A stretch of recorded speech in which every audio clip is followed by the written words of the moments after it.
Um, the more you increase your inner cone distance, the less heat you're going to generate to the plate.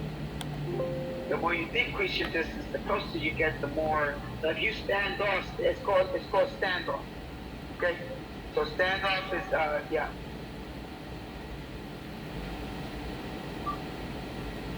Oh, she's coming in now. Let me see about you. Yeah, I told her to just turn her camera off, even if she can't hear anything. Right, at least I can hear it, but I don't know.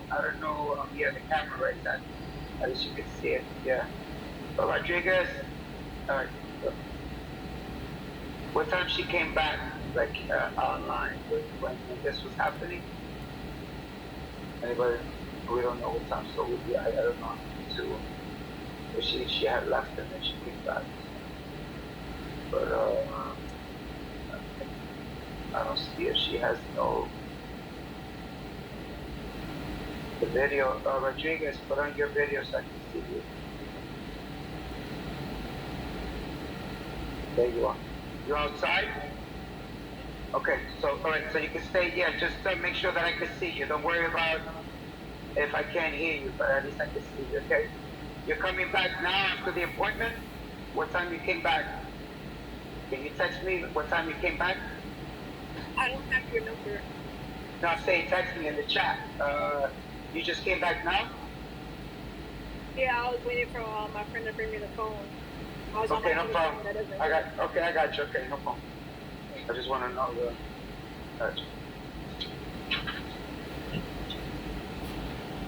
the inner cone distance, perpendicular right angle, give you a high heat. Leading travel angle, it'll give you medium heat. This is the angle that you're going to be using, the leading push travel angle. Why is it called the leading push travel? Because you're actually leading. You're the person in the front. Okay? Trailing means it's like a basketball game and the team is trailing the other team because they're trying to catch up to the other team. So the pool will be in the front, will be in this area. Okay? So this is where the pool would be for the trailing. All right, so the pool would be in this area. Okay?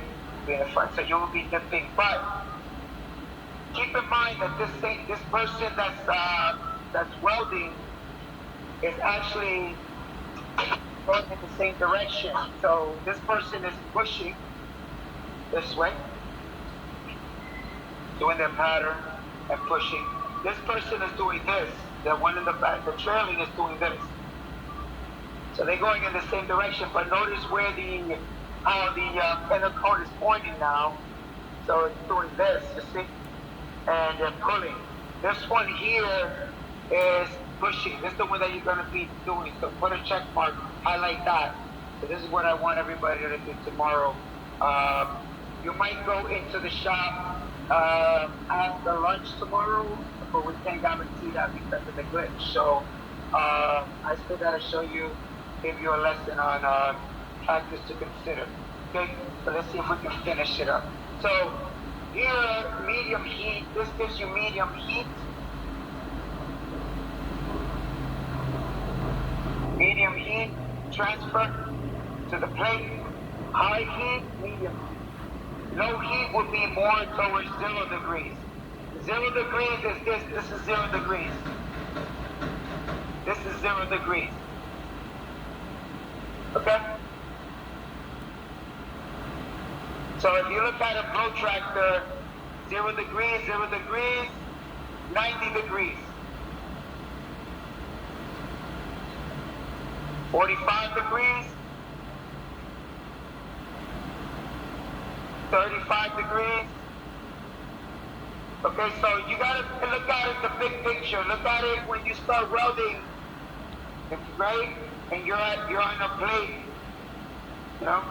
So we're not gonna be checking your degrees or anything. You'll know if you have the right amount of heat by you using your angle and your distance. So who wants to read this paragraph for me, by the way? That way we can move on to right? Just read the whole thing. Correct flame, all right? All right? So, but the speed is what's going to control the width of the pool. If you go slow, it's going to get wider. Or if you get too close. Here's angle to speed. Write it down here. Angle to speed. right? Or steep angle, right? Meaning 90 degrees. Angle is to steep 90 degrees. You're still at a 90 degree. You didn't proceed to get your travel angle. Flame to close. So angle, so the dots separate. Flame to close. If you get too close to the liquid, it's gonna just make it dissipate and splatter it. Okay, here, speed too slow.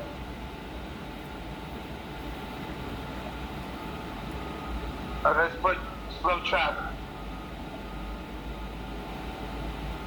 Slow speed. Your travel speed is slow, so it's getting wider on you. Okay, flame too high. All right, or high flame. Okay, let's just put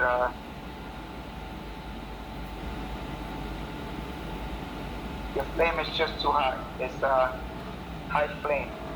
It's just too much turbulence. So what's happening with the liquid? It's doing this to the liquid. It's moving around. It's doing this to the molten pool. So what happens when it solidifies? The face of the well is all distorted, right?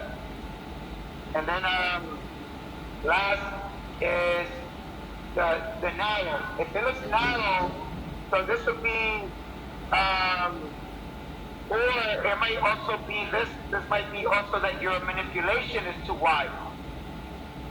Your manipulation is too wide, right? Your pattern is too wide. Wide control flame manipulation, or right, your patterns are too wide, right? Here is narrow. A narrow bead means that for fusion, for penetration, meaning that you're not getting any depth. You're not really digging into the metal. Penetration, you don't need 100% penetration.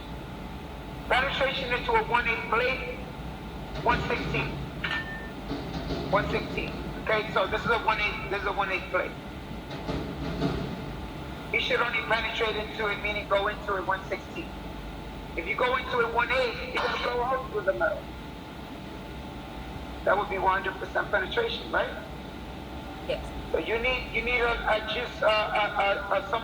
small amount of depth. But fusion, you need to melt the metal 100% to get the penetration. So if you're going here, that means you're going too fast. Also, speed too fast.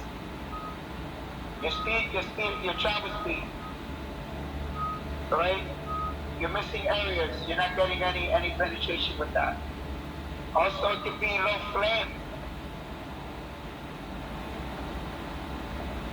Low flame adjustment. Okay? Most of the time when it's narrow like this, if you're looking at your pool, you're welding, you're like a giant, you're welding, you can see the top view, you're reading your pool. So, all right, no, read the pool. Read the pool. And what are we saying? Read your pool. To find the science behind welding, you have to go through trial and error. You have to be able to trust yourself and bring up the flame a little bit higher. Go a little faster sometimes. Go a little slower. Go the right speed to see what's going on. To see what's happening.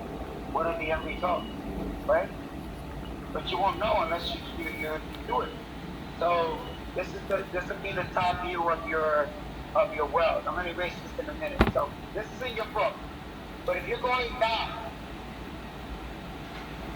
if you're doing patterns, like you're doing circular patterns,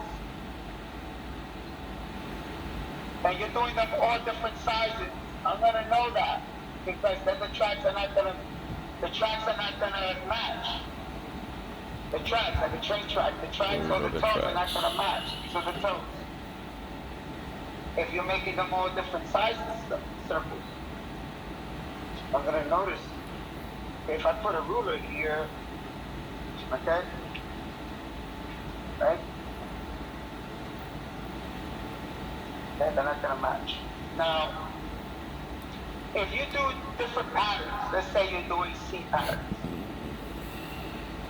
and then you switch on to circles, you can switch up. I mean, without C, you know, you can simulate patterns to a J pattern, to a W pattern, to a counterclockwise circle pattern.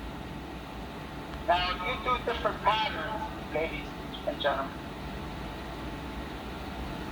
so you have to make sure that you, in your mind, picture a quarter-inch width or 5/16 width. Example: if you're writing on a sheet of paper, you got lines that divide, right?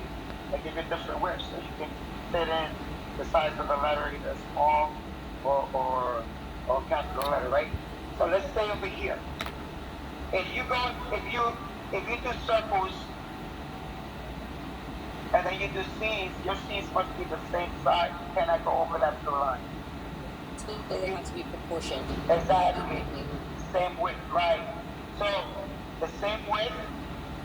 Now the length of this is going to be 6 inches. Most plate that I give you is always 6 inches. All right?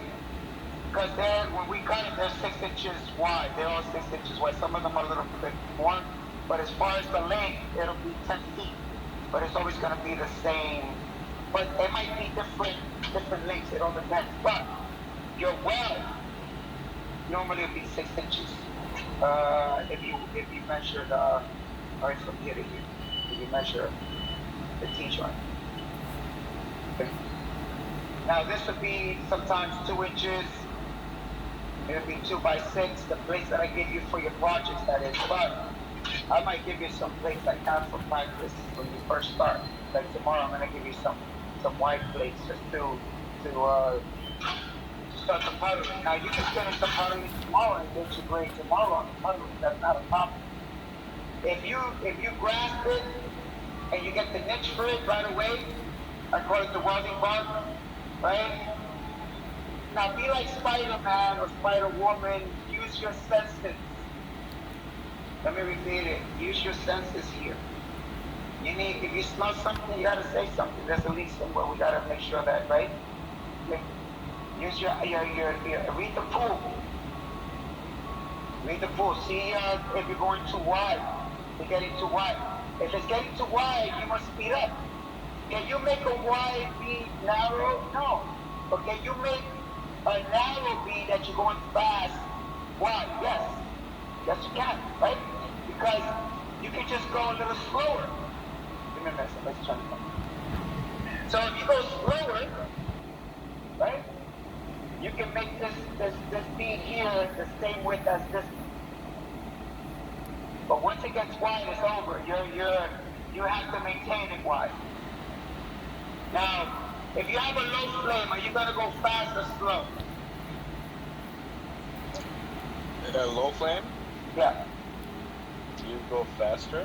You go faster, and then you're gonna get more. You're gonna get more fusion and more penetration if you go fast. You must go slower. How about a higher flame?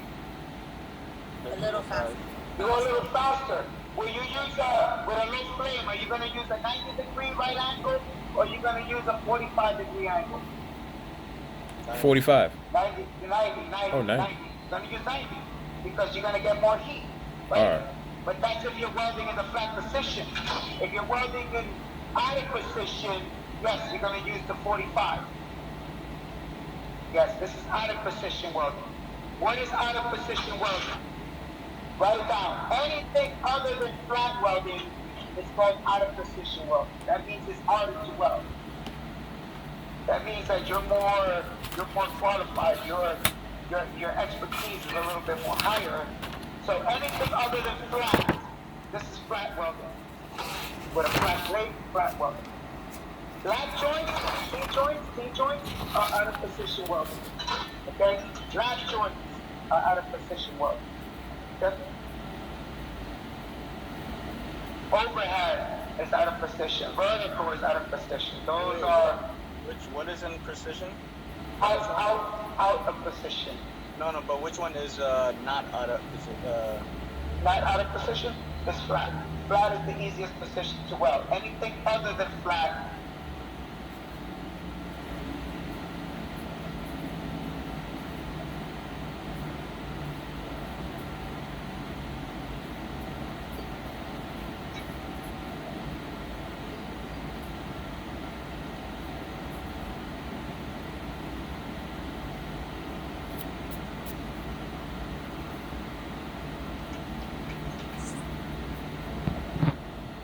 So that's Santo. Vertical and overhead. The overhead welding is the hardest position to weld in. It's over your forehead. So you're welding like that. So it actually you can weld vertical after you finish all your projects. You want extra credit, you can go into vertical and overhead. Let's say you messed up on some of the you want to improve, you want to get a higher grade, right? Then you can go into vertical and overhead to make up for the lost points on the other projects. Okay. All right, let me erase this. Everything. Can you Yes. move the camera a little to your left?